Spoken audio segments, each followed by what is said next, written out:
Okay, next classification നോക്കാം. That is unitary and federal constitution. നമുക്ക് federal എന്താണെന്ന് അറിയാം അല്ലേ? എന്താണ് federal constitution means? Yes, C ഒരു സ്റ്റേറ്റിന് ഒരു രാജ്യത്തിന് കേന്ദ്രവും അല്ലെങ്കിൽ ഒരു പ്രാദേശിക സർക്കാരും ഉണ്ട് എന്നുള്ളത് കൊണ്ട് മാത്രം അത് എന്താവുന്നില്ല, അത് ഫെഡറൽ ആകുന്നില്ല. That is just one of the feature. ഒരു ഫെഡറൽ രാജ്യത്തിൻ്റെ ഒരു ഫീച്ചർ മാത്രമാണ് എന്ത്, having this two sets of government. But ഒരു ഫെഡറൽ രാജ്യം എന്ന് പറയുമ്പോൾ രണ്ട് ടയർ ഓഫ് ഗവൺമെൻറ് ഉണ്ടാവുകയും, അതായത് കേന്ദ്രവും സംസ്ഥാനവും ഉണ്ടാവുകയും അതോടൊപ്പം തന്നെ അവർ തമ്മിലുള്ള അധികാരങ്ങൾ വ്യക്തമായിട്ട് ഡിവൈഡ് ചെയ്യുകയാണെങ്കിൽ, that is there is a proper division of powers between the centre and states. എവിടെ? In their written constitution.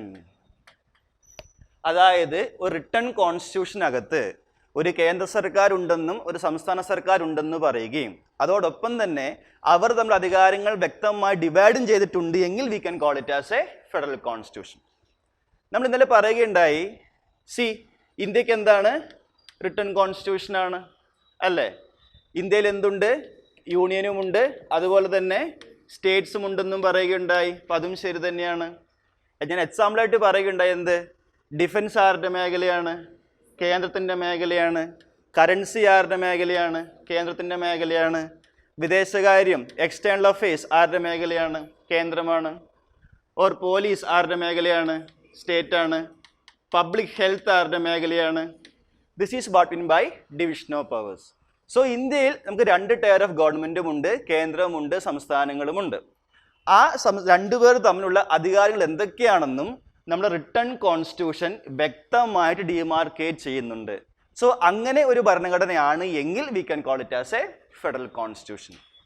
അല്ലാതെ രണ്ട് സർക്കാരുണ്ട് എന്നുള്ളതുകൊണ്ട് മാത്രം അത് എന്താകുന്നില്ല, ഒരു federal രാജ്യമാവുന്നില്ല. There must be a proper demarcation of powers between the various tiers of government. That's the actual definition for a federal constitution. Clear? Example, India പറയാം, USA പറയാം, Canada പറയാം, Australia പറയാം, ബ്രസീൽ പറയാം, റഷ്യ പറയാം. ഇതൊക്കെ എന്താണ്, federal constitution ആണ്. So what happen, ഇവിടെയൊക്കെ രണ്ട് ടയർ ഓഫ് ഗവൺമെൻറ്റും ഉണ്ടാകും, റിട്ടൺ കോൺസ്റ്റിറ്റ്യൂഷൻ ഉണ്ടാകും, വ്യക്തമായിട്ട് അധികാരങ്ങൾ ഡിമാർക്കേറ്റ് ചെയ്തും കാണും. Fine, that is federal constitution.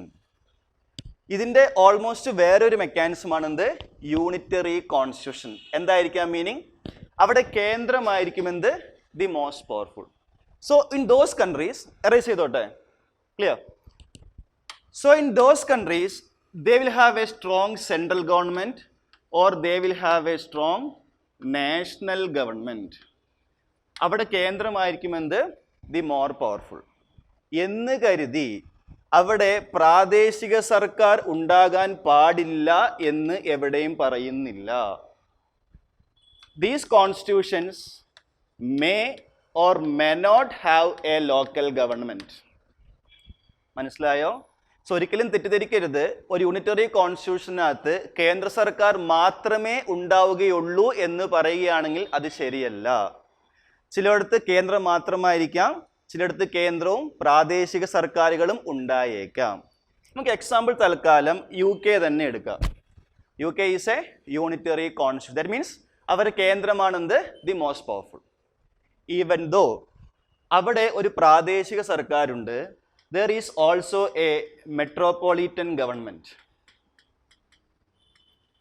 അതായത് സിറ്റീസ് ഗവേൺ ചെയ്യുന്നതിൻ്റെ ഭാഗമായിട്ട് അവിടെ എന്തുണ്ട്, ഒരു പ്രാദേശിക മെട്രോപൊളിറ്റൻ സർക്കാരുകളുണ്ട്. അതിൻ്റെ അധികാരിയുടെ പേര് മേയർ എന്നാണ് പറഞ്ഞിരിക്കുന്നത്. ഇതും എന്ത് തന്നെയാണ്, ഒരു കൈൻഡ് ഓഫ് ഗവൺമെൻറ് തന്നെയാണ്, ഒരു കൈൻഡ് ഓഫ് പ്രാദേശിക സർക്കാരാണ്. But they are unitary constitution.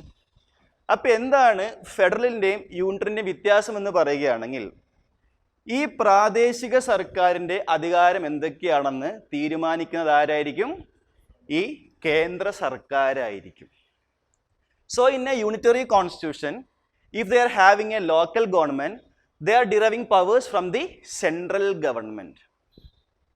ഇവിടെയാണെങ്കിലോ, say Kerala or Tamil Nadu, example കേരളത്തിനും തമിഴ്നാടിനും അധികാരങ്ങൾ നൽകിയിരിക്കുന്ന ആരാണ്? കേന്ദ്ര സർക്കാരാണോ ഭരണഘടനയാണോ? ഭരണഘടനയാണ്. സോ ഒരു പ്രാദേശിക സർക്കാരിന് അധികാരങ്ങൾ നൽകിയിരിക്കുന്നത് ഭരണഘടനയാണ് എങ്കിൽ, ഒരു റിട്ടേൺ ഭരണഘടനയാണ് എങ്കിൽ we can call it as A federal constitution. ഒരു രാജ്യത്ത് ഒരു പ്രാദേശിക സർക്കാർ ഉണ്ടാവുകയും അല്ല അവർക്ക് അധികാരങ്ങൾ കൊടുക്കുന്നത് അവരുടെ കേന്ദ്ര സർക്കാരാണ് എങ്കിൽ can call it as A unitary constitution. ഇതിൻ്റെ പ്രത്യേകത മീൻസ് കേന്ദ്രം കൊടുത്ത അധികാരങ്ങൾ ഇവർക്ക് എപ്പോൾ വേണമെങ്കിലും തിരിച്ചെടുക്കാനും സാധിക്കും, അത് ക്യാൻസൽ ചെയ്യാനും സാധിക്കും, റദ്ദ് ചെയ്യാനും സാധിക്കും. ബട്ട് കേരളത്തിന് ഭരണഘടന കൊടുത്ത അധികാരങ്ങൾ കേന്ദ്ര സർക്കാരിന് റദ്ദാക്കാൻ സാധിക്കുമോ? ഒരിക്കലും സാധ്യമല്ല. അങ്ങനെ ചെയ്യണമെങ്കിൽ എന്ത് വേണം? Constitution must be amended. So here in a federal country constitution ആണ് എന്ത്? The supreme authority. But in a unitary constitution ആ കേന്ദ്രവും ആ അൺറിട്ടൺ കോൺസ്റ്റിറ്റ്യൂഷൻ ആയിരിക്കും എന്ത്? ദ സുപ്രീം അതോറിറ്റി എന്ന് പറയുന്നത്. So repeat once again, in a federal constitution there must be essentially a two set of government whose powers are clearly demarcated by the constitution directly. Clear? Those powers of the states cannot be deprived by the central government or the union government. If to do so, constitution must be amended by the required procedure. But in a unitary constitution, they will essentially have a strong central government. They may or may not have a local government. If so, these local government derives powers from this strong central government. Clear? So ഈ പ്രാദേശിക സർക്കാരിനെ control ചെയ്യുന്ന ആര് തന്നെയായിരിക്കും?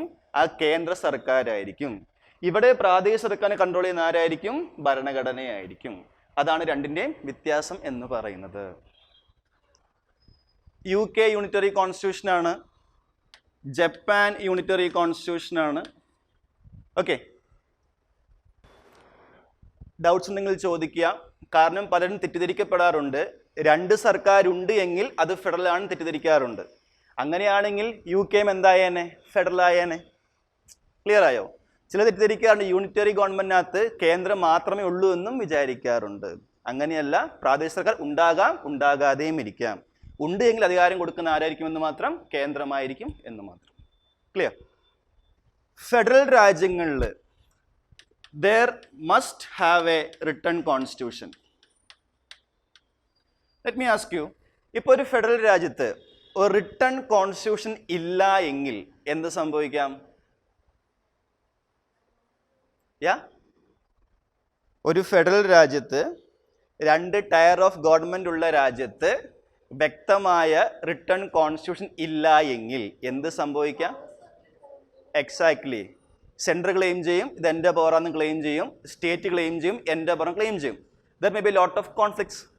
So because of this we can prevent that. ഇപ്പോൾ കേരളം നാളെ currency അച്ചടിക്കേണ്ട കാര്യം വരുന്നുണ്ടോ? ഇനിഷ്യേറ്റ് ചെയ്യേണ്ട പോലും കാര്യമില്ല. Why? That's a domain of the centre. കേന്ദ്രം നാളെ ആർമി ക്രിയേറ്റ് ചെയ്യേണ്ട കാര്യമുണ്ടോ? സോറി, സ്റ്റേറ്റ് ആർമി ക്രിയേറ്റ് ചെയ്യേണ്ട കാര്യമുണ്ടോ? നോ, അത് ആരുടെ മേഖലയാണ്? കേന്ദ്രത്തിൻ്റെ ഡൊമൈനാണ്. സോ കോൺഫ്ലിക്റ്റിന് കുറേയൊക്കെ എന്ത് ചെയ്യാൻ സാധിക്കും? പ്രിവെൻറ്റ് ചെയ്യാൻ സാധിക്കുന്നു. But a unitary constitution may be written, may be unwritten. For unitary constitution written ആകാം, that means properly codified into a single legal document ആകാം, unwritten ആകാം. But federal must ആയിട്ടും എന്തായിരിക്കണം? written ആയിരിക്കണം. Example for written unitary constitution, you can write Japan. Unwritten unitary constitution, you can write UK. So ജപ്പാനും unitary ആണ്, UK unitary ആണ്. ജപ്പാനിൽ എന്തുണ്ട്? റിട്ടൺ ഭരണഘടനയുണ്ട്. UK എന്തേ ഉള്ളൂ? അൺറിട്ടൺ ഭരണഘടനയേ ഉള്ളൂ. സോ ഇവിടെ എന്തുമാകാം. ഇതെടുത്ത് പറയാൻ കാരണം വേറൊന്നുമല്ല, UPSC may ask a question such as manner, all unwritten all unitary constitutions has to be essentially unwritten എന്ന് പറയുകയാണ് എങ്കിൽ അത് ശരിയാണോ? അല്ല. കാരണം എന്താണ്? റിട്ടണുമാകാം, അൺറിട്ടണുമാകാം.